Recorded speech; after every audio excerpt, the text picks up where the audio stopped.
name's Grace Ryder O'Malley. I'm the education assistant here at the Provincetown. Okay. Hello. No, it's not working.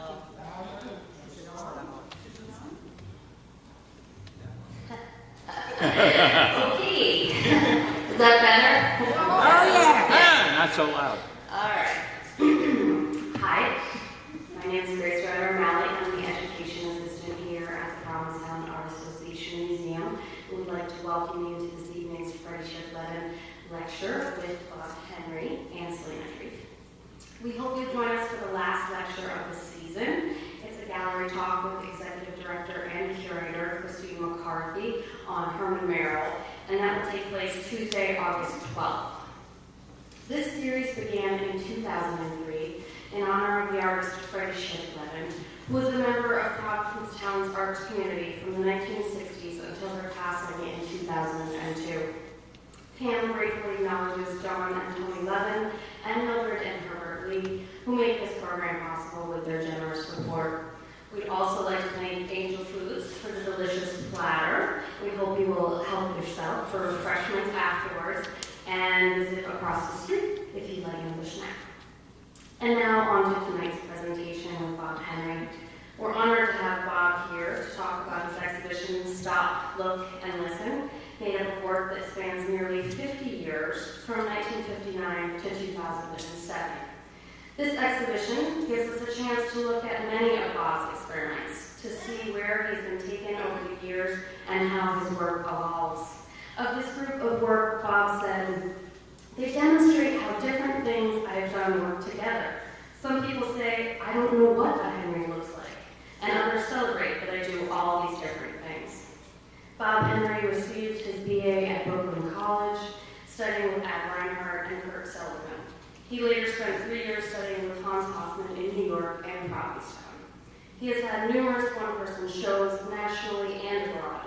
His work hangs in the permanent collections of Brooklyn College, the Cape Cod Museum of Art, Columbia University, and many others. He has exhibited at the Berger Walker Gallery since 1991. Please help me welcome Bob Henry.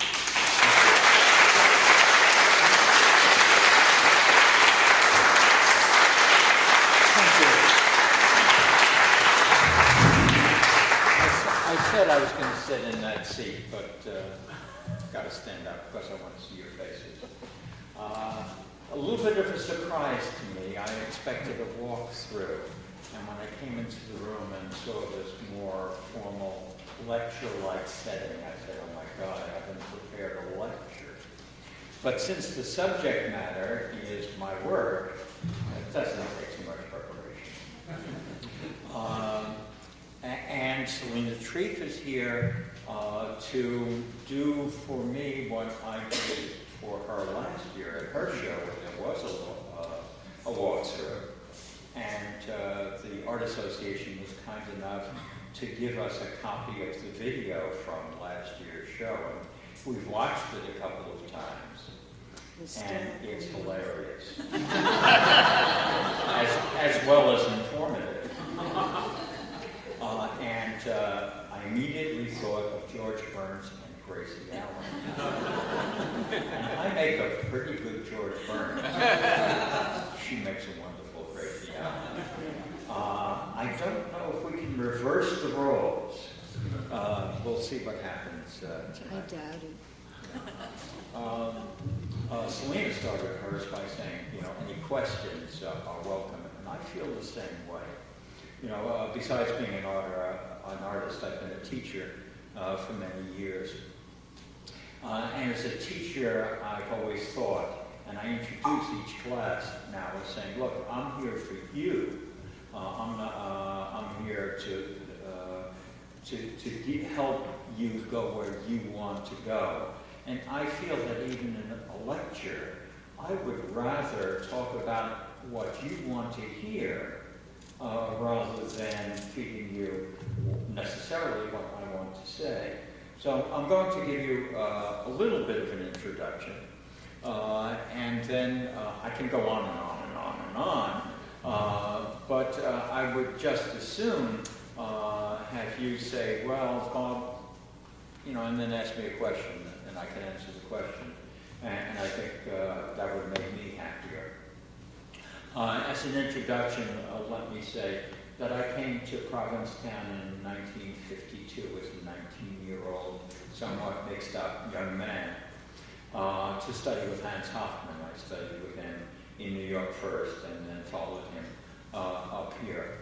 And I love Provincetown, and I love the Art Association. And I'm very proud to have been part of the board that helped renovate this part of the building and build also renovate the other side too. So for me to be able to show in this room is it's like a dream come true. I've never had a show in a space this beautiful, nor in a room this size. And so it's a wonderful opportunity for me to show works which in most settings that I've shown in, the paint's very big for that setting. Whereas here, nothing is overwhelms the space. And I was walking around the show the other day with my daughter, Sarah, and I went to that side of the gallery, which I hadn't done before, and looked over at this side, and I was so happy at the way the paintings carried over that big space. I hadn't experienced that before.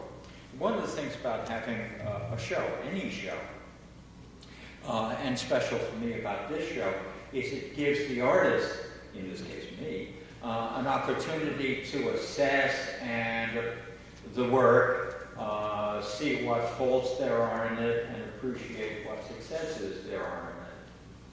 The other thing about hanging a show such as this is that the hanging of the show is an art process in itself. I have a catalog which I'm very happy with. Wonderful designer, wonderful photographer, great printer. And there are more works in the catalog than are in the show. Because after a first and a second cut with the possible paintings, I decided, well, I'll bring these paintings to the show. And I knew there would be more in the catalog than in the show, because I know from experience that the context means an awful lot. And a painting that you think works in one context doesn't necessarily work in another. So I always try to bring in at least 30% or more paintings than I could hang, and frequently I bring in twice as many. And then the process of hanging a show is putting something up, putting something next to it and saying, oh, they really help each other, or oh God, I can't put it in. And there are a couple of paintings in the show, in the catalog, that I really wanted to be in the show. One of them was my version of the Hawthorne painting, which hangs in Town Hall, of the crew of the Philomena Monta. And I thought, well, I'm going to have a show at the Art Association. I did this painting, which I grew to love, seeing it at a Hawthorne show at the Art Association. I really wanted it in the show, but it just wouldn't work. So it's not in the show. There's another painting I did from a Winslow Homer painting called The Whip, which I did from a reproduction. And I was very surprised when I saw the painting, which I should have known because it's in the American wing of the Metropolitan Museum, that my painting was 6 feet wide and his was about 30 inches wide, or less. It's a small painting. But nevertheless, I did 3 or 4 of those, and I liked it, but again, it wouldn't work with the show. So in terms of, the introduction is that this show shows you the many things that I've done and where I've come from. It's not that. It's not a retrospective. I never thought of it as a retrospective. I've been a painter for 55 years. To have a retrospective of my work, even what I would think the significant works from my square would take a lot more than this room. The paintings are hung not in chronological order, and Peter Watts and Berta Walker, who worked with me in curating the show and hanging it, felt free to do that. And the paintings are where they look best. There's no necessary relationship between one painting and another, although certain surprises happen. One of the things that I feel about art and myself as an artist is that what you want to do as an artist is create opportunities for chance to happen. Chance doesn't happen by itself. You open up the possibilities. I know of many artists where nothing happens by chance, and I usually don't like their work at all. I think that it all under control. I like it for it to be out of control to some extent, because over the years I found that the best things that happen by surprise. We hung the show, and I didn't realize until the day after the hanging, there was a jazz concert here, and I was sitting here for an hour and a half, and I got a chance to look at the show. You don't really get that chance while you're hanging it. And I said, oh, look what we did.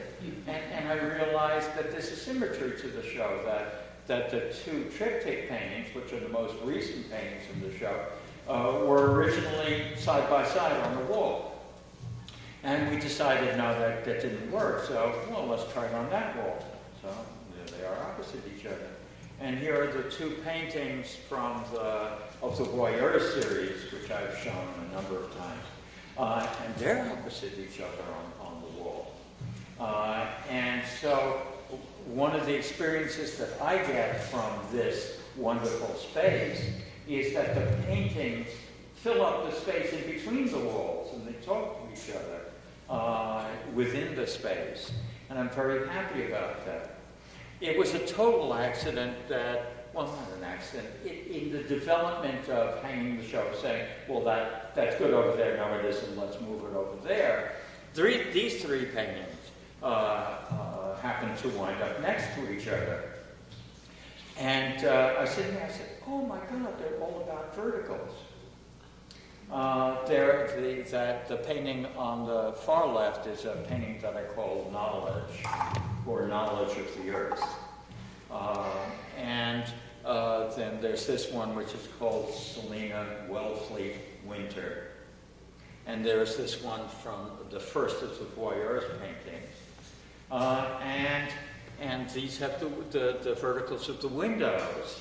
And they relate to each other by their windowness, except that this one is looking in the window and that one's looking out of the window.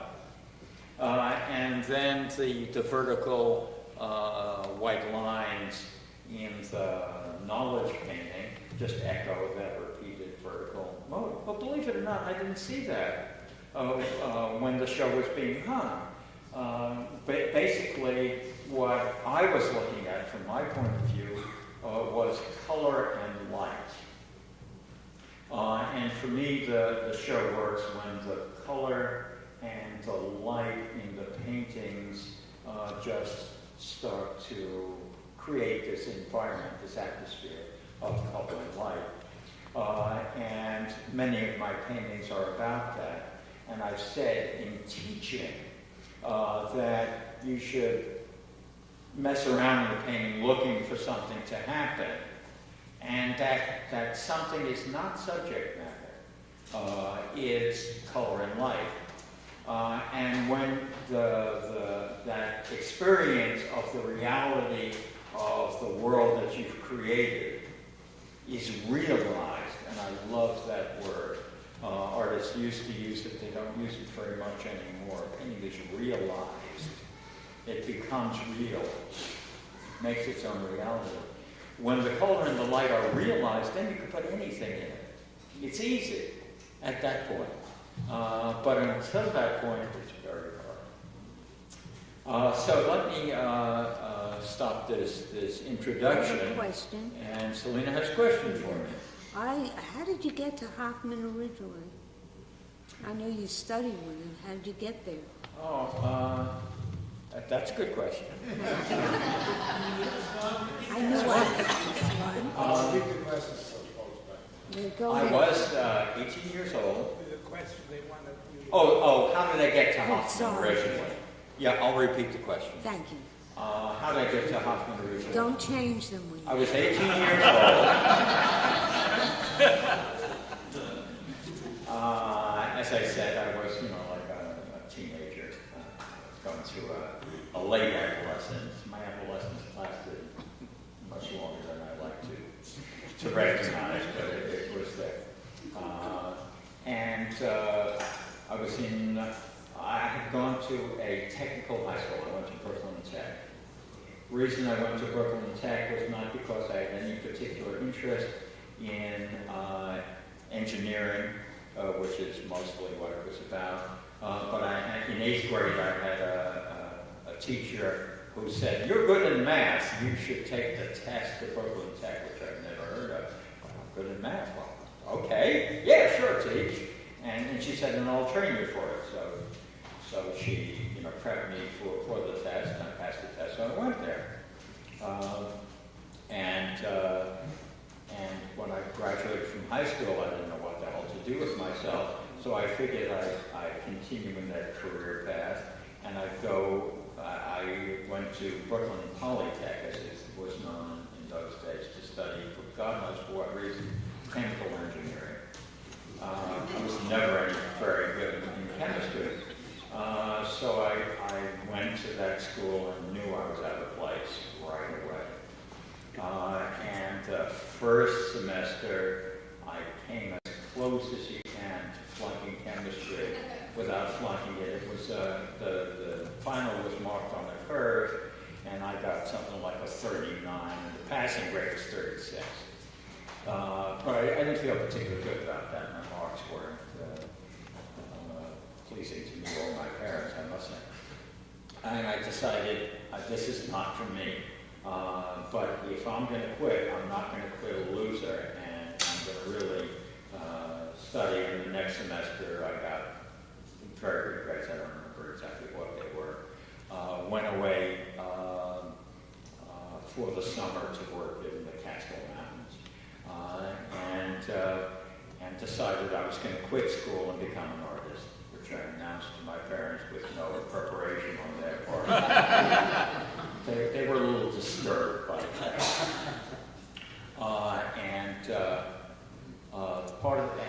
I had a friend, a very close friend, one of my closest buddy in high school, who became an engineer and lived his whole life as an engineer.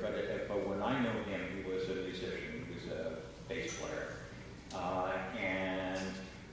My other friends were jazz musicians. They would play at his house in the basement. And because I was his best buddy, I was part of the group, and I had to do something. Since I wasn't a musician, so I would draw and paint.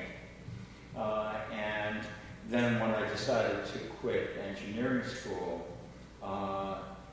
this is not very well phrased, his elder brother was a photographer who was living with an artist who in those days was known as George Hardigan. Her name really was Grace Hardigan, but in those days, women artists didn't want to be known as women artists, so she used the George Floyd.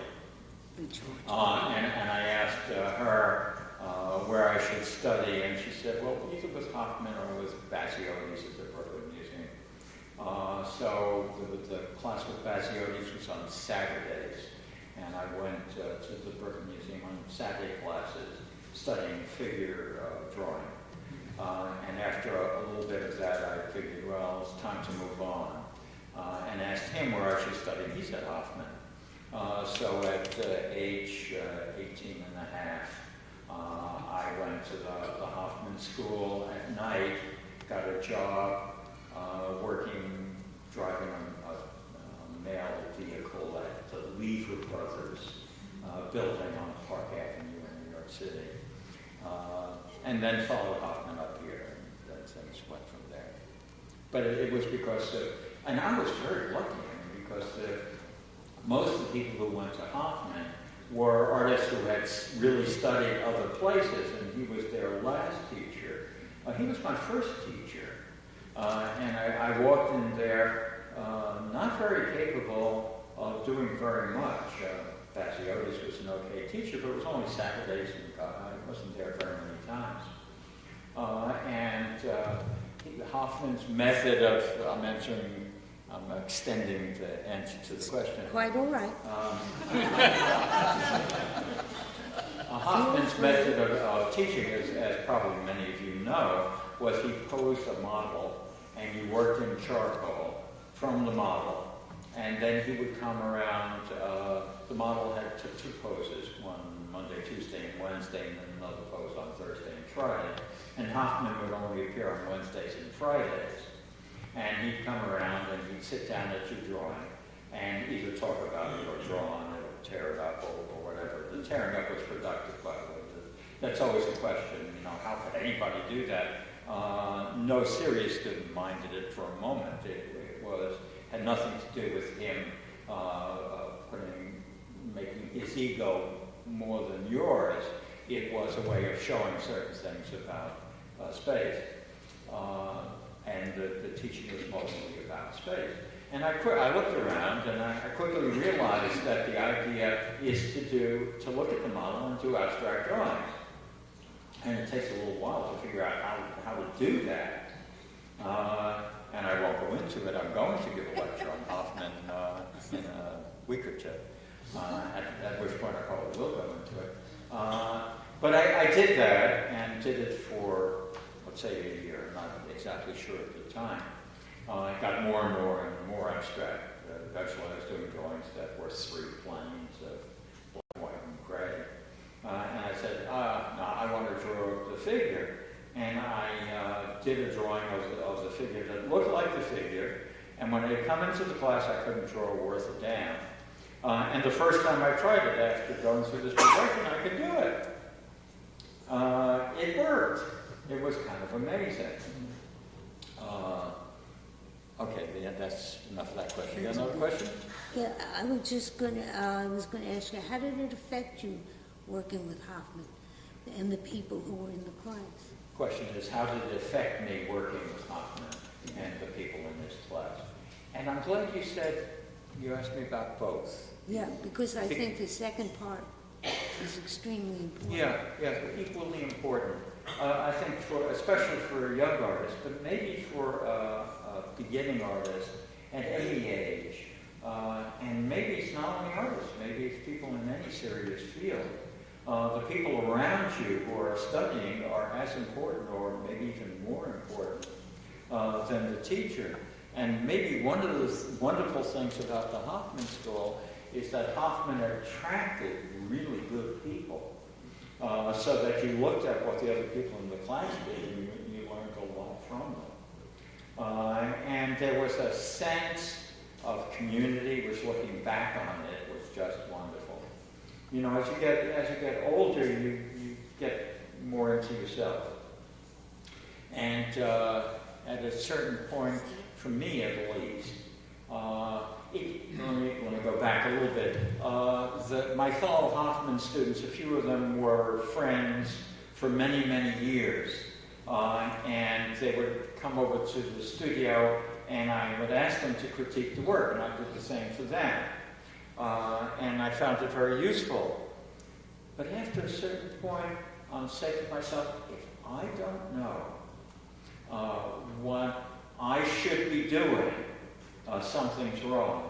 I didn't discourage people from coming over, but it became less and less important to do that. And I felt, I should, no matter what anybody else thinks, I got to follow the path that I find myself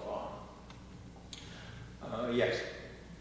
How do you explain the fact that so many wonderfully talented artists like yourself and Payne Zombie and Lillian Orlovsky, who studied with Hofmann, all had somewhat quite different styles? Yeah. were very, all agreed that their teacher was Hofmann. Yeah, it's a good question. The way I look at it is that one, Hofmann did not encourage you to look at his work. The other thing is that what he was teaching was syntax, not style. And he himself worked in different, he called them manners, not styles, and got in trouble for it, just like I, over the years, I feel, got into a little trouble for going from one thing to another. People say you're flighty, and if you can't hold your interest in something, you get bored, you have to do something else. It's totally ridiculous. But what Hofmann taught was syntax. What is the basic structure of painting and drawing? And it's interesting that drawing came before painting. That's another interesting issue I could expand upon. And space, and the relationship between reality, a picture of reality, or another way of looking at it is that painting is two-dimensional and the world is three-dimensional. And he talked about that and critiqued your work on the basis of whether it worked or not, in that the right word's not coming to me, in that area of, pardon me? Context. Another Hofmann Good school. one, that you could do that, and your drawing was your own kind of drawing. The way you put paint on was your way of painting. The imagery was your imagery. The lack of imagery, if you wanted to work with geometric form, that was yours. If you wanted to work with accidental kind of flowing forms and with paint, that was yours. The other thing that he taught, along with that, he didn't put it this way, but I put it this way when I teach. On an elementary level, with teachers who are teaching art who are not really wonderful artists, they talk about composition. And I think what they do is they talk about composition as a value. There's drawing, there's painting, and then there's composition. And the idea is that you develop the painting, and at some point you say, well, now I have to compose it. So you add something so that the background shouldn't be empty, or you do something like that. It's composition is an afterthought, and it's a quality. But I think what Hofmann taught is that painting and or drawing is composition. There's no difference between them. And composing is the way that you get to the painting. Though I used to do a lot of painting especially in the early days, I would start with no idea at all. I would put paint on the painting and then see where it went and composed it. And sometimes it came out abstractly, sometimes it came out figuratively. If there was a figuration in it, it was not something that I started with, it was something that I ended with. Nowadays I do that, but I do it in drawing, not in painting. It's more economical. And I've learned to take the drawing, and Selena does this also, to take the drawing and use it for the painting, but not to paint the drawing. The drawing is a starting idea, both in terms of composition and image. But nevertheless, the work all comes out of that process of putting something down, whatever it is, and then making a reality out of it. And the composing is not that different than a musical composer composing. You take pieces and you put them together and you move them around and you see what the flow is and you see where they lead. And you come up with something. And then once you come up with something, what you want to do is get the painting so that there are no holes in it. Yes, Julie. In a way, that's very much like the Hofmann philosophy, with drawing, and then when you come in and sort of tear the drawing or mark the drawing, the space would change. That's exactly what you said was that sounds like the Hofmann philosophy. And yes, that's what I'm trying to explicate. That's what the Hofmann philosophy is. And that's the way he painted it. And that's the way many of us work and have worked over the years, but each one of us is different. And to get back to the original question, he never dictated what the painting should look like. He would, as I hope I do as a teacher, look at what it is and then critique it in terms of what it is. In teaching, I always say in every class that every work of art defines itself. I think that's a very important concept. I think that people who get into trouble, whether they're an artist or a teacher or just an observer, come to a work of art with a preconception of what makes a good work. It should be this, it should be that, it should be the other thing. And what I think art is about is that it's possible for all of us to look at a work of art and to intuit on the basis of what we see what the artist was trying to do. And then if something's wrong with it, it's wrong because the artist has not succeeded doing the thing or the things, because it's rarely one thing, that they've attempted to do. And I think I'm a good teacher, and I think the reason why I'm a good teacher is because that's the way I go about it. I look at the work, and if there's something wrong, it's because whatever that artist was attempting, it just isn't happening. Yes. Was there a special event in your career that brought you to the point where you said with confidence, I am an artist and this is the kind of art I want to create? Well, I am an artist. I started that way, of course. And I mean, a lot of people think that art is a value judgment, and that artist it has some value to it. I don't think so. I think art is a thing, and being an artist is a thing. And then there's something else about being a good artist or a bad artist, if there are such things. I'm not so sure that exists either. But I thought I was an artist from the beginning. And one of the things about Hofmann that was so wonderful is he treated all the people in the class as artists. And he would say, we have a project that we're trying to accomplish as artists. And that was part of the reason for his success.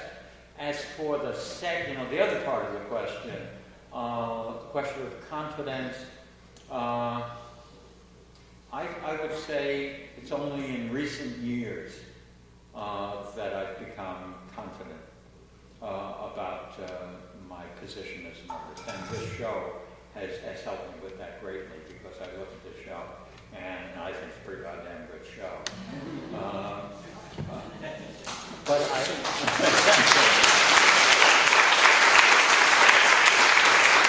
one of the things that came out of Hofmann, though, is that the method of working was to correct.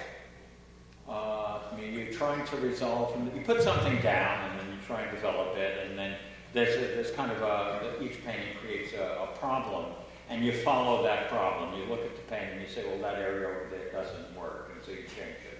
And you change that and then because you change it over here, something over here doesn't work. And you work and you work and you work, and you develop yourself not by knowledge outside of art, but simply by struggling with the problem of that particular painting. I realized looking back that early on I overworked a lot of paintings because I couldn't believe that it could just happen. You know, you had to struggle to get it because that was the way of getting it. And then slowly but surely I started working more quickly and realizing, well, it might be terrific at the beginning. One of the things that sent me in that direction is I had done a painting which was large for me. It was about 8 feet wide maybe, and 6 feet tall. And I started on it. I didn't know what I was going to do. I was painting directly on the canvas with no image. And I said, well, this is a big canvas. It's going to be an important painting. So I'm going to record its progress. And so at the end of the first day, I took a picture of it. And at the end of the second day, I took a picture of it. And then the third, and then maybe the fifth, and then the first week. And I worked on the painting for 6 months. And it turned out to be a kind of interesting painting. I was asked to give a lecture at a place in New York called the Artists Talk on Art. Yeah. And I said, oh, I have these slides that I've taken of this painting. Wouldn't that be an interesting thing to talk about, the way the painting developed? And this was, I don't know, 6 or 7 years after I finished the painting. And I looked at the slides, and by God, the painting at the end of the first day was absolutely superior. To any painting after that. Because it doesn't exist except in sliding. Oh my God. You can't go back. You don't have notes. Yeah, but you know, an artist's development is a development of one's craft. And just parenthetically, Hofmann never, ever talked about technique. There was not one word about technique in the class. How do you explain the fact that so many of, let's say, the generation of artists in the 50s who studied with Hofmann were figurative painters? The question was, how do I explain the fact that so many artists who studied in the 50s who studied with Hofmann were figurative painters? Who were the well-known figurative painters? Yeah, it's a came tough out of question. the Hofmann school. Tough question. I'm not so sure I know the answer to it. I think there was a liberty to be a figurative painter or an abstract painter. I think maybe it had something to do with the fact that it all came from observing nature. Hofmann always insisted that you go back to nature, not necessarily in doing that particular painting, but in your daily, weekly activity, you should be drawing from nature. And the way you got to abstraction was by drawing from a model, after all.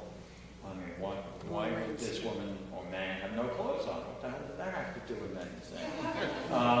You know, you're doing these abstract paintings. You know, it doesn't make any sense in a way, but we all came out of that. And I think one thing that Hofmann, that came out of that I still believe, and it's people, artists from other generations don't believe this, I think. I believe that a painting is always a picture.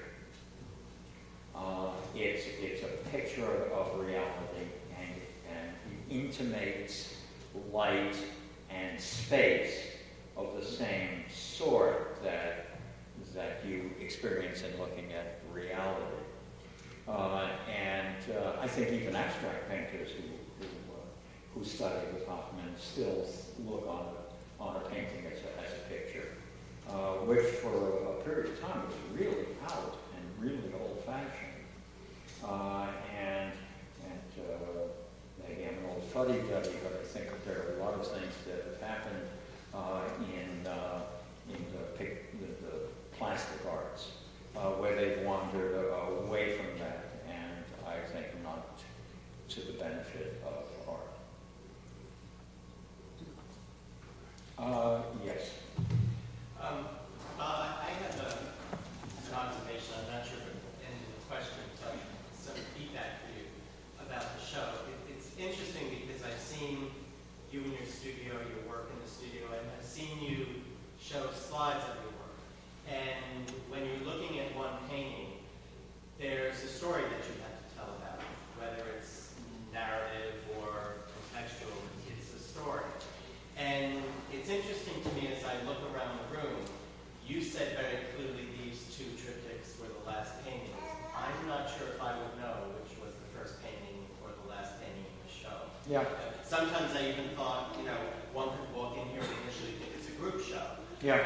So my question for you is, you tell a story in a painting, and then I've seen your catalogs where you, I guess, collect those stories in some kind of sequence to make whether it's a novel or a collection of short stories, but it's still linear.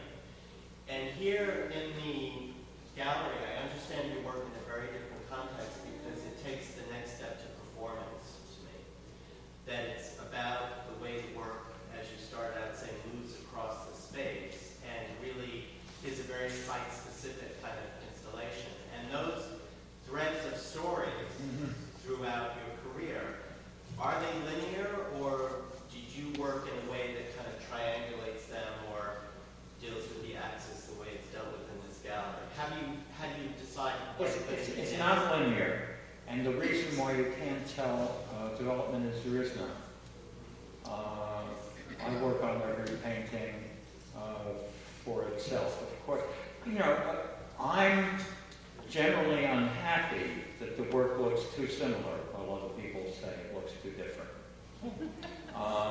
I want each one to be different, and if I repeat, generally, if I repeat myself, I'm unhappy. Now, what counters that is that for not each of these paintings, but many of these paintings, I picked out one of a series. And there are 3 or 4 or 10 about the same subject. And are they done sequentially? Well, they're not done simultaneously. Well, you work on a series until you're done with that series? Yeah. What I think is that any style, any subject, any way you can categorize art, is a field that can be planted, a mine that will run out of ore after some period of time. And as an artist, you have to have a sense of when it's not working anymore. Yeah. Would you feel like talking about one of the paintings that we can see, like the one that that we can see here? Sure. This one? Sure, whatever. Yeah. You said the one behind me, so that's behind me. I just wanted to comment on the paintings that you're in front of. It's almost like a stage to me because it's like it was done intentionally, like with the people looking in the house. Yeah. It's like us looking Yeah. at you, and Selena sitting over there. Yeah. Back of her, yeah. Yeah, but it's a happy accident, but you're right. It's like it was staged. Yeah, it's amazing how, I think what it is that the world is so various and the human mind is so elastic that we can make connections almost no matter what. And indeed, knowledge itself is making connections between things in the world in different ways, or in more complex and more simple ways. It's only about making connections. I mean, if you think about what words mean, we divide the world, from the point of view of nouns, into things. You look at Selena and I, and we're different. She's Selena, and I'm me. But we're the same, because we're both people. We're different than sheep, but we're the same. We're all mammals. And it goes on and on and on and on like that. And what you can do, and I think what artists do and what poets do, is you just take that immensity of phenomena and things in the world and divide it up in a different way. And even if you divide it up in the same way, if you put it in a different order, it becomes different. And if you use mathematics and then you use number to order it, it's different. That's what it's about. It's about take anything, and play with it, and you come up with something. Different people see different connections, even in the same paintings. But no matter what you do, you're going to make some kind of connection, because if you don't make connections, you're insane. I think, and I talked about it in teaching sometime, imagine yourself a newborn, okay? And you come into the world and you have all your senses. You can see, you can hear. Unfortunately, you can't move very much as a newborn. And here's all this stuff coming into your eyes. And you don't even know what things are, because you can't move. You don't hardly know what space is. You know your mother by touch, and after a while by look. But most of the world is just this confusing bits of information that are coming into your eyes and your ears and whatever. And you make your world. The world, we're so used to doing it that we think that the world that we see and hear and feel is really there, as if it was always there for us. And it wasn't always there for us, and it's different now, and it's going to be different tomorrow. And that for me, that recording of the excitement of perception and of life is what painting is about. And so I'll go from one thing to another thing, no problem. I can work on, and I do frequently, on abstract paintings and representational paintings at the same, not literally at the same time, but one right after another, and go back and forth between them. I don't see it as important. I want to use anything possible to make an expression. Again, in terms, going back now to development, because I go from here to there to the other place, there isn't the kind of development that historians love. That there was Impressionism, and then there was Post-Impressionism, and then there was analytic cubism, and then there was synthetic cubism, and then God made the stars, and then He made the earth, and separated the earth and the heavens. As if the knowledge and time are linear. When I started doing what I do, I didn't do it because I didn't think it through. I just did it, just like with my paintings. But looking back on it, for me, it's a significant statement to break with that pattern of this begat that begat the next thing, and just go wherever the hell you want to go, as long as the work shows something. And what signifies that the work shows something is somebody looks at it and gets something out of it. Whether they got out of it what you intended, well, I mean, what you intend is a question also. In college, when I left Brooklyn Poly and went to Hofmann at night, the reason I went there is because my parents made a deal with me. They would pay for my studio. I had a studio with a bunch of fellow Hofmann students on Lower Broadway. If I went back to college. So I did go back to college, which turned out to be great because not long after I graduated, I got a job there and taught there for 30 years, and I'm still getting a pension from there. So it was great advice, and I was very smart to follow that advice. But I majored in art and philosophy. I was not a very good philosopher, but I do have that kind of bent of mind of looking at the world, being curious about the world, and hoping I get some insights about the world. Yes. Going back to your critique of painting of a student of yours, you said the measuring stick is, does the painting say what the artist intended it to say? Yeah. So two questions. One, do you define what the artist wanted to say yourself, or do you get it from the artist? And B, how do you explain once you and the artist have decided that the painting says what the artist wants it to say? How do you explain it when you talk about the painting behind you, which I still hope you will? I will. I get back. If there are 70 people in this room, there will be 70 interpretations of that picture. How the hell will the artist succeed in saying what he wanted to say? Okay, I'm going to go far afield. I'm going to miss some of your question and remind me when I want to come back to it. Also, so I can't remind you. When I said the word intend, I'm thinking I ought to really say that the intention is not very clear. In the process, the intentions change, and the artist never really knows their own intention. The painting is what the painting is, and for me, quite clearly, the meaning of the painting is a complex thing which is composed of the light, the color, the composition, the subject matter, and many other things I could probably add if my mind was working well enough.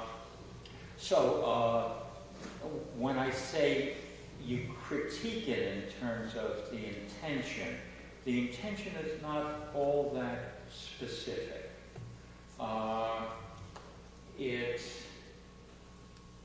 Well, let me try it this way. I taught a class, my class in the graduate program at Brooklyn College was in critiquing. And the way that I did it was a couple of students would bring in their work, one student would bring in his or her work, and I appointed two people as critics for each session, and then the class became the critics of the critics afterwards. And I insisted that they do it in a certain order, and if they went out of the order, I said, no, you're not going right. And the first thing that they had to do was describe the painting.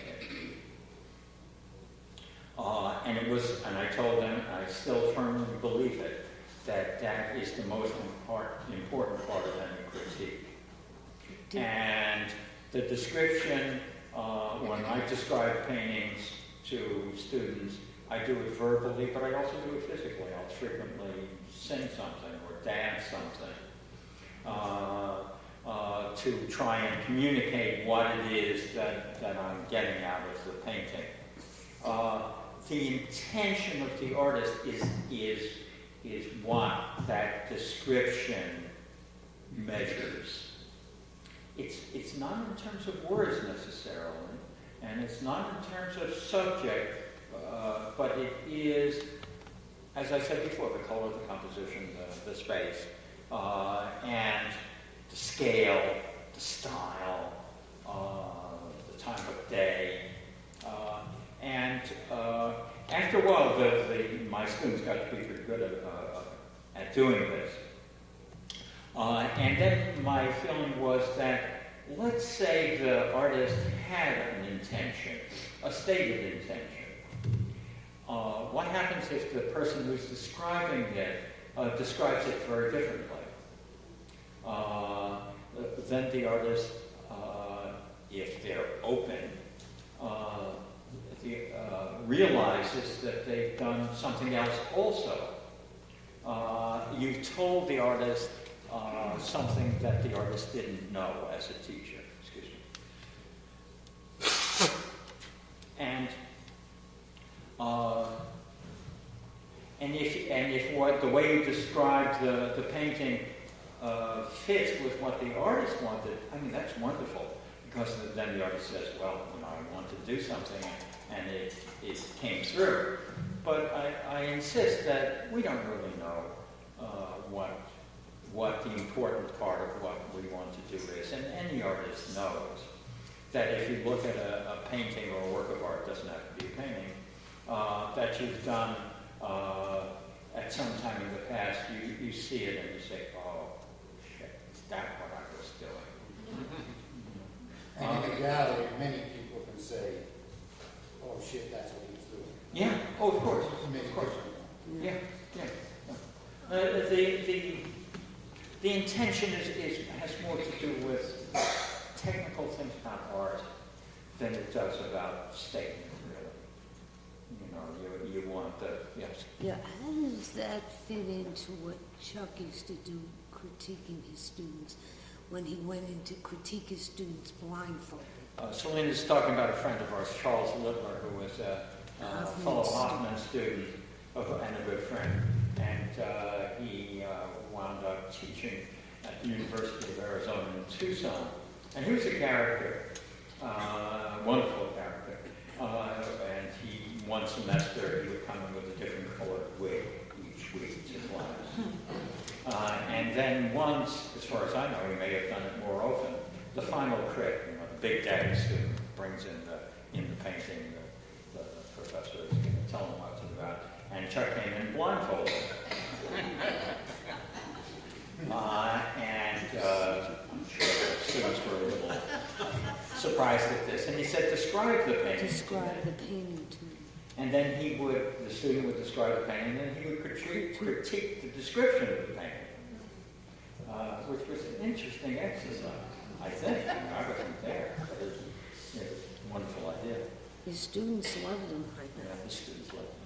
Oh, I have to get back to this painting. Oh, yeah. Okay. The definitive interpretation. Well, first of all, the history of the painting. Most of the way I start is I play what I call drawing games. I take a material, a pen or a pencil, or mostly a pen or a pencil, using sometimes turkey feathers, sometimes reeds to draw with when I'm using ink. And I make up a set of rules on the spur of the moment, and make a mark. And an example of a rule would be I'm going to try to do something with straight lines. And then I'm going to look at what I'm doing and imagine that I'm looking down at the scene that I'm presenting. And then develop the drawing, imagining that I'm looking down at it. And then I'm going to take the same drawing and switch my inner vision of it and think I'm looking up at it. And continue the drawing looking up at it. And then depending upon where it goes, I might do something else. So in playing one of these games, the only thing I really remember about it was that there was a cube. And that cube sparked an association in my mind. Cube obviously has association with house. On Martha's Vineyard, where Selena and I lived for many years, we had a house that we lived in and studios that were in a separate building. It was in the woods, both the house and the studio. And I would frequently work at night, and Selena, being the mother, was at home with the kids. And when I got finished working at night, I would turn out the lights in the studio and walk through the woods to get back to the house. And the only light that there was, except for moonlight on some nights, was the light coming from the house. So it was just associations. Cube, to put windows in it, to house. Oh yeah, that house, with the light on the inside and the woods, and then the idea of people looking in was a very, in this case, very specific intention. And my intention was that the light on the inside of the house is some mystery. some undefinable knowledge. And these people on the outside of the house are glimpsing that knowledge, but we can't see it. That was a very specific idea, and that's what I intended as the painting to go. If other people see other things in it, that's interesting.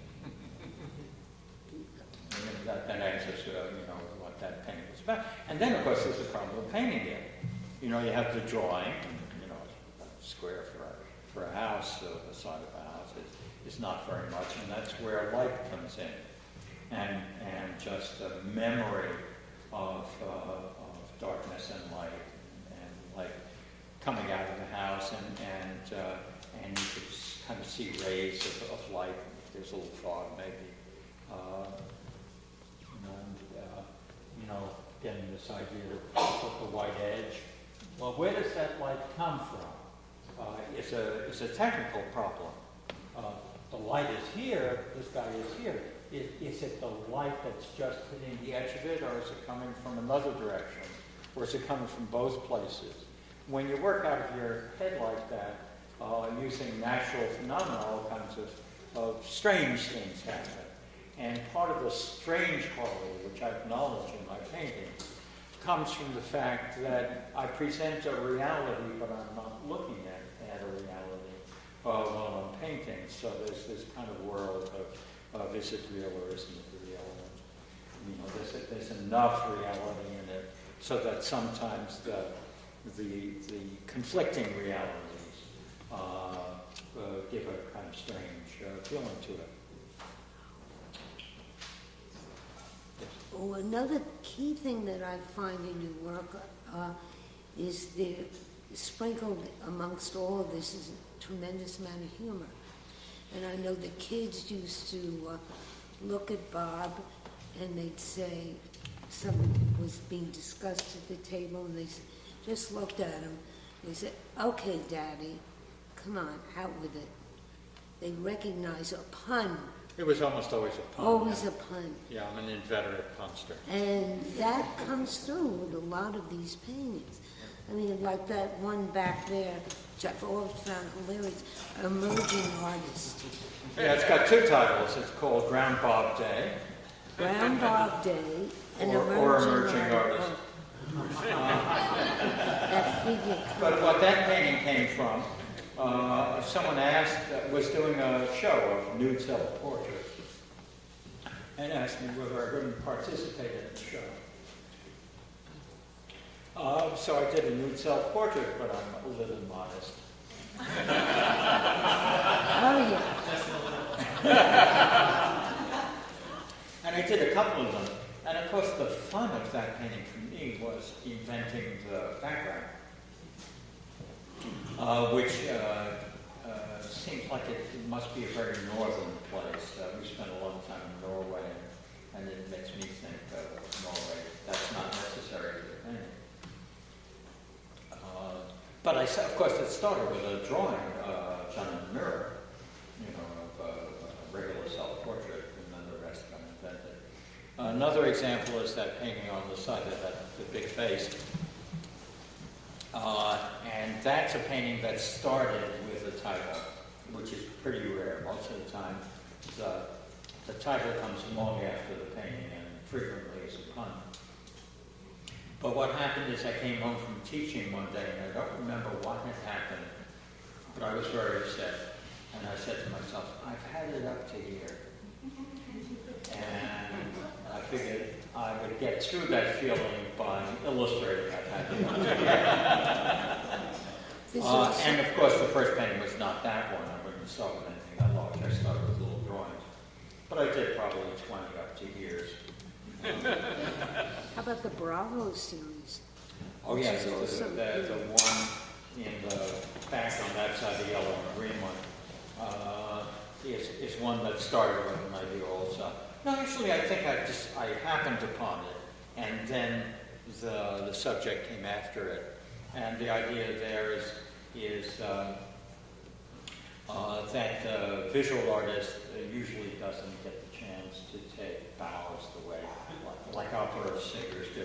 No, actually, that started not by accident. I was watching a Pavarotti concert on TV, and at the end of the concert, he's there, and he's getting such adoration. And I was like, I'm jealous. So I'm going to make a painting where I'm getting that. So I did a whole series, first in drawings and then painting with Bravo. Yeah. Yes.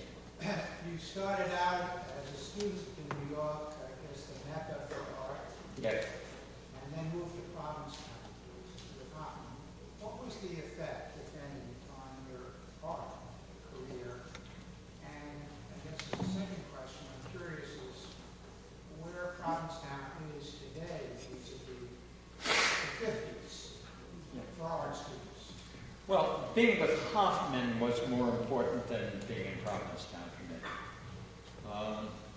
Although I have said more than once that I consider Provincetown my hometown, because as I said, I was a troubled adolescent when I started studying with Hofmann, and I felt like I grew up here in Provincetown, so in a certain real sense, it's my hometown. And I've done, in the past, a lot of drawings and paintings of landscapes around Provincetown. So what was your first painting of the dunes?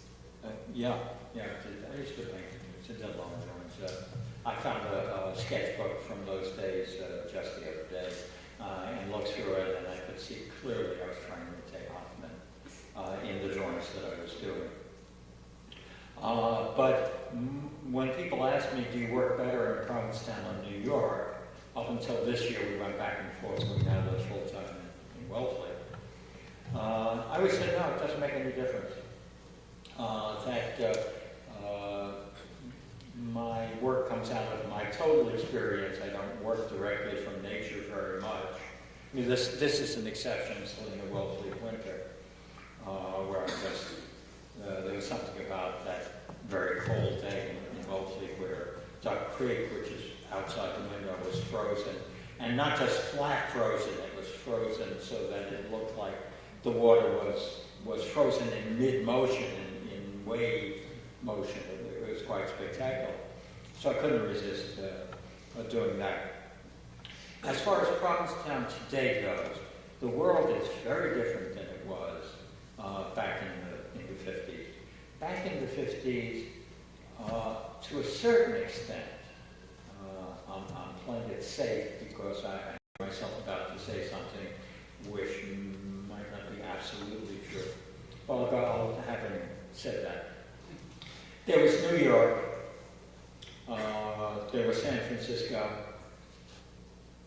there was New York 1, there was San Francisco maybe 2, there was Chicago maybe 3, and there was nothing else. And Provincetown was New York and Boston. There were a number of artists here from Boston, but artists who made the modern reputation for Provincetown were New Yorkers. And maybe even the older, come to think of it. Although it's surprising how many of the people who were here just before me came from the Midwest. But they came here, and I think to interact with this wonderful combination of this fishing village and this very sophisticated group of artists. That's all changed now. New York is still a very powerful economic art center, but there is art being done everywhere. And you go to, God knows how many museums there are in America now. They're everywhere. Every medium-sized town has to have a museum. Every university has to have a museum. I studied, at the same time I studied with Hofmann at Brooklyn College, and there was a great faculty there. Selena mentioned Reinhardt and Kurt Seligman, but Mark Rothko was there for a while. Bertram Diller, Jimmy Ernst. It was a wonderful faculty of artists who were there, who were not academicians. There were artists who were teaching to make a buck.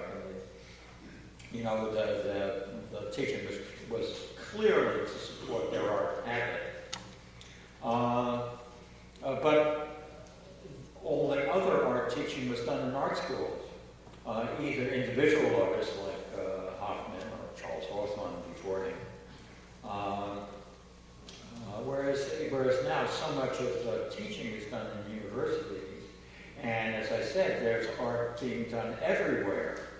I think though New York still has the power of the press, public relations, I'm not sure that much of the art is actually done there. Whereas when I was there in the 50s, most of the art that was shown in New York was done in New York. Provincetown has a real problem. The problem of it's gotten very expensive.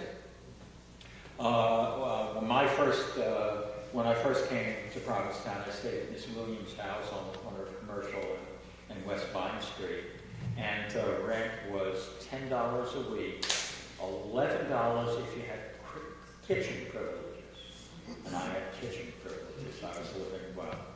Well, that's unimaginable now. Provincetown probably would have died if it wasn't for the Fine Arts Work Center, which brought artists up here and supported them, you know, with the residency during the winter, and many of our best artists who are here now are alumni of the Fine Arts Work Center. My own feeling is that, one, the quality of work that's being done in Provincetown on the whole is higher than it was back in the 50s and 60s. Now, it's true that there were some extraordinary people here in those days who went on to change the history of art. We all know their names. But the general level of art at that time was not nearly as high as it is now. And I enjoy going to a few galleries. I wouldn't say every gallery, but that was never true. And I have my favorite artists, and there's some artists, you know, are other people's favorites, but not mine. I think the Provincetown, as a showing place, is alive and well. I think what's happening to Provincetown is a little bit of what's happened to New York also, that it's a place, I think, I have a belief in the power of places in the world. And there's a power here that comes from the environment and the history, both the fishing history and the artistic history, and now the educational history, which makes this a power place in the world. I think that what's unfortunately going to happen is artists will show their work here, but are going to have to live somewhere else. You know, the move out to Truro and the Wellfleet and East End. I don't know. You know, unfortunately, there's water all around us.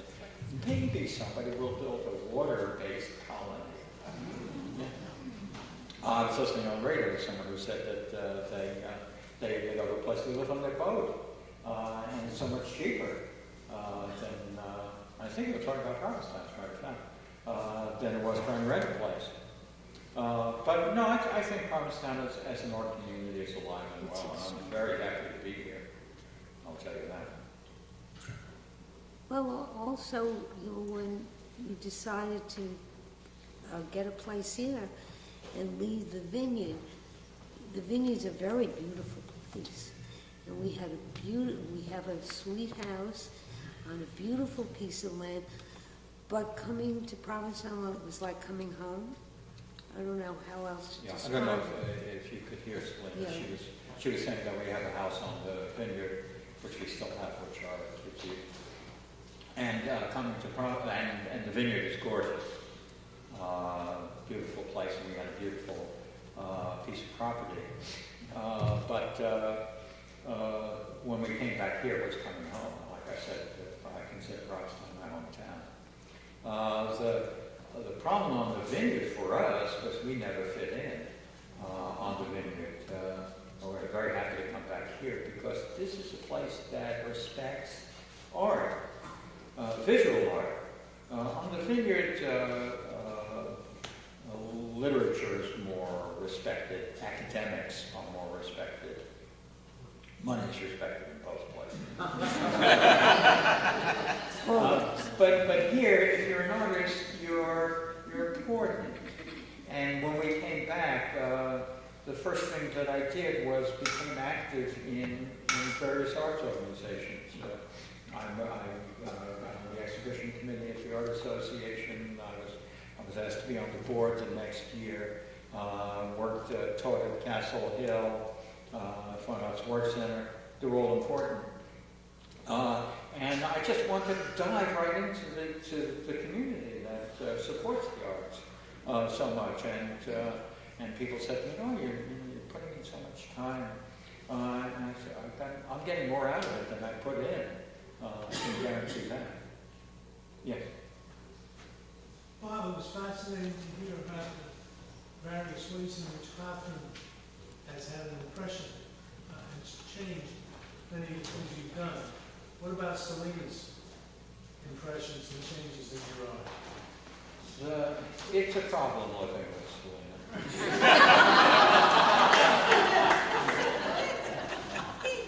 I'm not sure she believes me, but just Never everything she believed you in does, I 50 see is years. absolutely wonderful. So, I mean, she's a great force, I think, in art. The thing I was concerned about this show was I couldn't imagine competing with Selena's show last year. I mean, it was just such a wonderful show. I think that Selena brings to it's a very good example of artists who study with Hofmann, whose work is different. Selena's Selena and I'm me. One of the things about Selena which shows up in her work is that she loves to repeat herself. And I hate to repeat myself. Although I must say, in the context of this show, that you can't understand really what I'm talking about. This is not a retrospective show. A real retrospective show would take more than this entire facility. There are lots of things left out of this show that I've done. I'm pleased that the rotating paintings are in the show because they represent one kind of thing that I've done. But I've done a whole series of watercolors that are combinations of maps and pictures of landscape. I've done what I call internal self-portraits. One day I didn't know what to do next, and I was sitting in despair in my studio in Martha's Vineyard, and just like I have it up to here, I went into myself. I'd literally go into myself. Can I make a drawing that illustrates the way I physically feel in my body at that moment? And I did that, and I found it fascinating. I worked for a couple of years doing these strange-looking internal self-portraits. I've done portraits of many people, including artists. At least one of them is sitting here. I did them as a part of a fundraiser for the Art Association. If somebody donated a couple $1,000 to the Art Association, I agreed to do a portrait of them. And what I usually did, since I don't like to paint from reality anymore, I would paint from drawings. They would pose for a very short time. I do a whole bunch of drawings, and then do paintings more or less from memory from the drawings.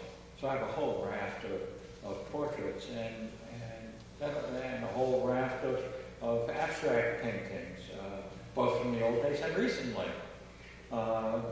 You just can't show them all together. I did a whole series of watercolor scrolls that were somewhat Chinese influenced, where I put together images kind of like the triptych, except there would be, 15 of them. It was small. They're about 10 inches high and about 90 inches long. I did one that's 40 yards long. on a single feet, not 40, couldn't be 40 yards. It's pretty 60, long. maybe 60 feet. He's still On a looking single for a piece of wall. paper. I did these rotating paintings. I did rotating paintings done on plexiglass using theatrical gels and women's lacy undergarments. I mean, I've done a lot of things. You have no idea from the show the different things that I do. So, talking about this being a group show, you should see the group show that I would have. You know, if I could show those all together, which might not be a very good idea, because you come back to the point that a show is a show. You know, and it's a little bit, doing a hanging show like this is a little bit like doing a Broadway show. You know, does the song fit in? Sometimes it gets cut in Boston. This case, it gets cut in Provincetown. All right. Yes. I would like you to take a bow before you're done. Yes. Take a bow. Happy to do it.